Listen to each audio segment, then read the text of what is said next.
सुप्रभात देवियों और सज्जनों, मैं कर्नल सोफिया कुरैशी और मेरे साथ विंग कमांडर व्योमिका सिंह आज आपको 6 से 7 मई 2025 की रात 1:05 से 1:30 बजे के बीच भारतीय सशस्त्र बलों द्वारा अंजाम दिए गए ऑपरेशन सिंदूर के बारे में जानकारी देंगे। ऑपरेशन सिंदूर 22 अप्रैल को पहलगाम में हुए विभत्स आतंकवादी हमले के शिकार मासूम नागरिकों व उनके परिवारों को न्याय देने के लिए लॉन्च किया गया था। इस कार्रवाई में 9 टेररिस्ट कैंप्स को टारगेट किया गया और पूरी तरह से इसे बर्बाद किया गया। पाकिस्तान में पिछले 3 दशकों से टेरर इंफ्रास्ट्रक्चर का निर्माण हो रहा है। इसमें recruitment, indoctrination centres, training areas व लॉन्च पैड शामिल थे, जो पाकिस्तान और पाक अधिकृत जम्मू कश्मीर POJK दोनों में फैले हैं। Operation Sindoor was launched by Indian Armed Forces to deliver justice to the victims of Pahalgam terror attack and their families. 9 terrorist camps were targeted and successfully destroyed. Over the last 3 decades, Pakistan has systematically built terror infrastructure. It is a complex web of recruitment and indoctrination centers, training areas for initial and refresher courses, and launch pads for handlers. These camps are located both in Pakistan as well as Pakistan-occupied Jammu and Kashmir areas. Some of the well-known training camps are located, as you can see on the screen. They are distributed from Savai Nala in the north, counting to approximately 21, ending at Bhagalpur to the south. इन लक्ष्यों का चयन विश्वसनीय intelligence सूचनाओं के आधार पर हुआ ताकि आतंक गतिविधियों की रीढ़ तोड़ी जा सके, और यह खास ध्यान दिया गया कि निर्दोष नागरिकों और सिविलियन इंस्टॉलेशन को नुकसान न पहुंचे। The selection of these targets for Operation Sindoor was based on credible intelligence inputs and role of these facilities in perpetrating the terror activities. The locations were so selected to avoid damage to civilian infrastructures and loss of any civilian lives. This was done with due diligence, and the camps selected for targeting and their engagement will now be shown to you one by one. POJK के target मैं आपको बताना चाहूंगी। सबसे पहले सवाई नाला camp Muzaffarabad, जो कि POJK के लाइन ऑफ कंट्रोल से 30 किलोमीटर दूर है। यह एक लश्कर तौयबा का ट्रेनिंग सेंटर था। 20 अक्टूबर 2024 सोनमर्ग, 24 अक्टूबर 24 गुलमर्ग, 22 अप्रैल 2025 पहलगाम, इन हमलों के आतंकियों ने यहीं से प्रशिक्षण लिया था।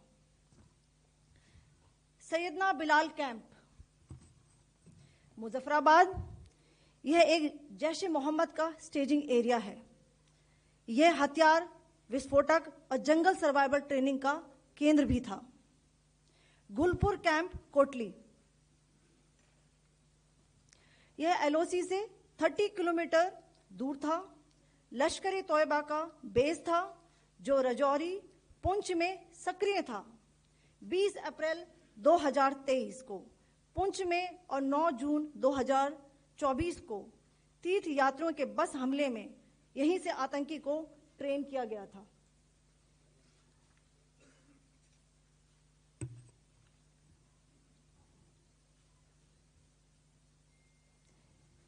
बरनाला कैंप बिंबर, यह LOC से 9 किलोमीटर दूर है।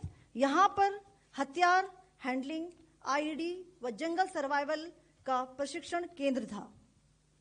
अब्बास कैंप कोटली,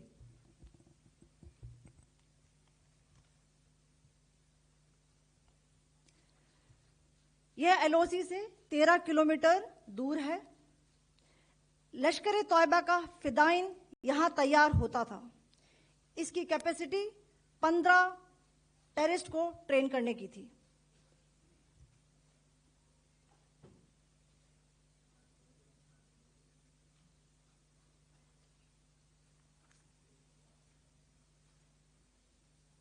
अब मैं पाकिस्तान के अंदर के टारगेट से अवगत कराना चाहूंगी।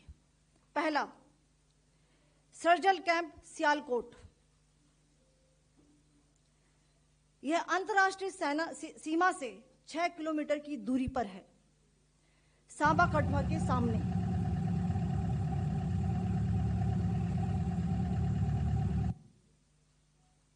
मार्च 2025 में जम्मू एंड कश्मीर पुलिस के 4 जवानों की जो हत्या की गई थी, उन आतंकवादियों को इसी जगह पर ट्रेन किया गया था। दूसरा, महमूना जाया कैंप सियालकोट। यह 18 से 12 किलोमीटर आईबी से दूर था। हिजबुल मुजाहिदीन का बहुत बड़ा कैंप था। यह कठुआ जम्मू क्षेत्र में आतंक फैलाने का नियंत्रण केंद्र था। पठानकोट एयरफोर्स बेस पर किया गया हमला भी इसी कैंप से प्लान और डायरेक्ट किया गया था। मरकज ताइबा मुरीद के, यह आईबी से 18 से 25 किलोमीटर दूरी पर है। 2008 के मुंबई हमले के आतंकी भी यहीं से प्रशिक्षित हुए थे। अजमल कसब व डेविड हेडली भी यहां ट्रेन हुए थे।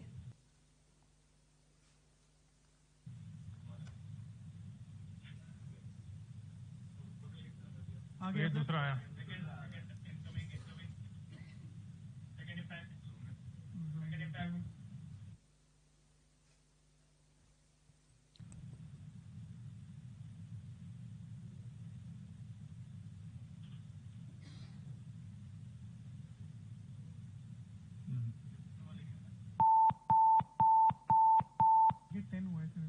टारगेट 10 हुआ, एंक्लोजर सेम ही है। 7 it is hit the target. हाँ हाँ।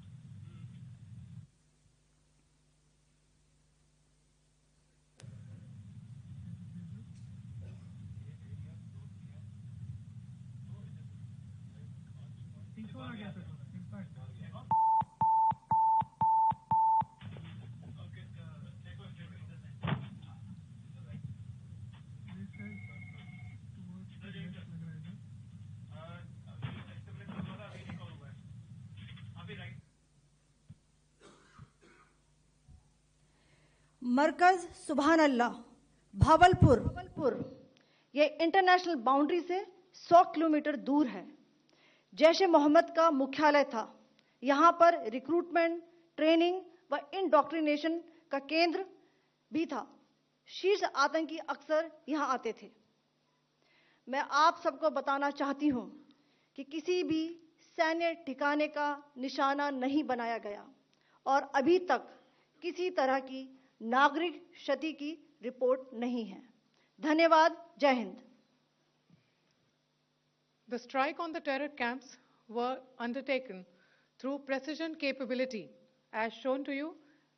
A niche technology weapons with careful selection of warheads was ensured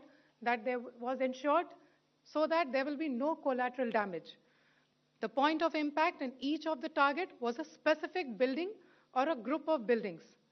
All the targets were neutralized with clinical efficiency, and the results reiterate the professionalism of the Indian Armed Forces in the planning and execution of their operations.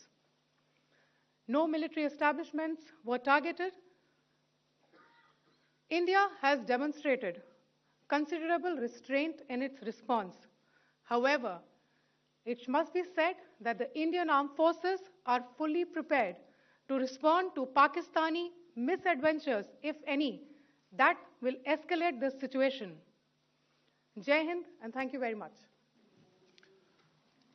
Ladies and gentlemen, friends in the media, I ask your indulgence today in view of the fact that this is still an evolving situation.